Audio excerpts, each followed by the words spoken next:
Don't tell me that you have never been in a conversation that you're like, I don't know what to say next. At that moment, you're stressing about not having anything to say. The only thing you do is keep asking yourself, what should I say next? What's up, guys? My name is Josh. I post videos about socializing, mindset, and personal life. Today, I'll be discussing how do you stop running out of things to say in a conversation, as well as how to make a conversation flows naturally. Also, I'll share how I get myself back on track when the conversation dies off.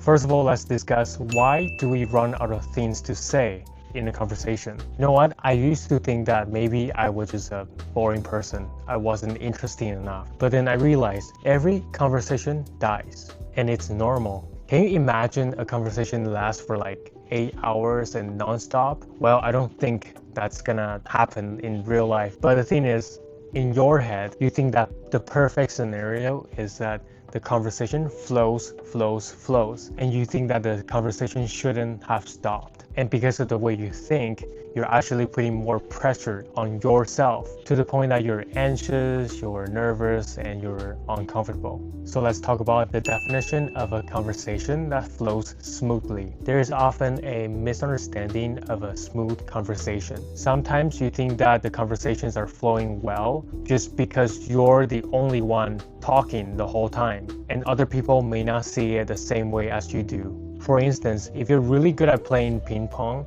and you're able to be your friend in every game, even though that you may be having fun, but then your friends are not. So in the future, your friend may not want to play with you again. Instead, the definition of a conversation that flows well is when there's back and forth. Just like you're playing ping pong or tennis, there has to be that back and forth, so it's fun. So there is interaction, more engagement in the conversation. So the answer to avoid this kind of situation is to be more considerate. You shouldn't be the only one who is taking the spotlight.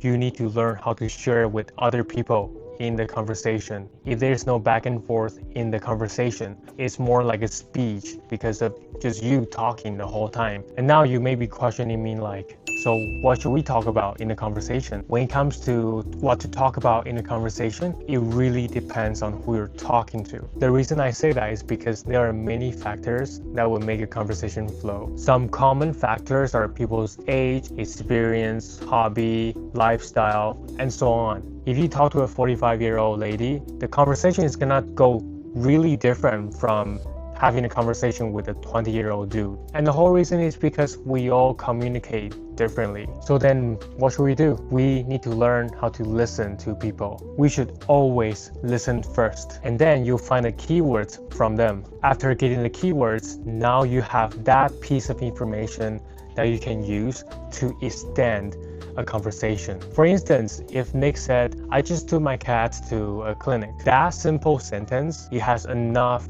information for me to do some analysis with it. I just came up with 5 different ways to extend this conversation. You can ask about like, how many cats do you have? What happened to your cats? Which clinic did you take your cats to? What type of cats do you have? How old are your cats? To make a conversation like that, you just need to learn how to make some connections with the information that you receive from other people. As a result, you can come up with so many questions that you can ask the people. And there's one thing that you have to keep in mind. You should focus on asking open-ended questions. If an answer is only limited to yes or no, which would make the conversation dies off easily. And if you keep asking yes or no questions, it's gonna put you to the spot where you keep asking more questions because you feel like I should make the conversation flow more, which is gonna do the opposite because the other person or the other people, they're gonna feel that pressure from you. So remember to ask open-ended questions and don't forget to share your personal opinions. If you don't share your personal opinions, it's more like an interview.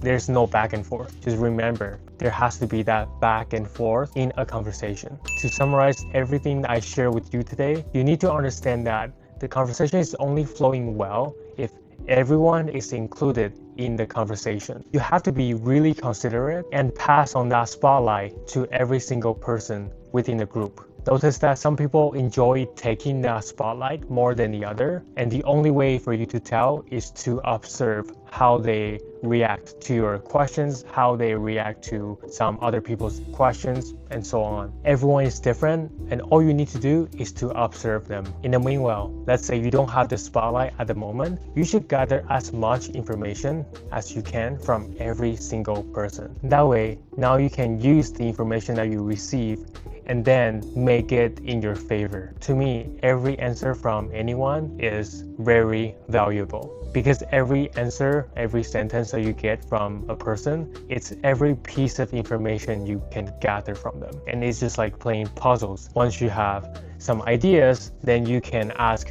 other questions, and then you will be able to complete that puzzle and really get to know how a person is like. Personally, I really enjoy that process, trying to ask questions, share my opinions, and then have that back and forth conversation. But a conversation doesn't always flow that well, right? Some people don't like to give you some information about themselves. In that case, you can always be the one who shares first, and then you can try to see if you have broken the ice. If not, that probably means that the other person or those people don't want to have any interaction with you, and it's okay. It happens. Just accept it, don't take it personally, and move on to the next person to talk to. In the next episode, I'm gonna be talking about how I observe people in a conversation. I hope this episode is valuable. Please comment below and let me know what you think. I'll see you next time.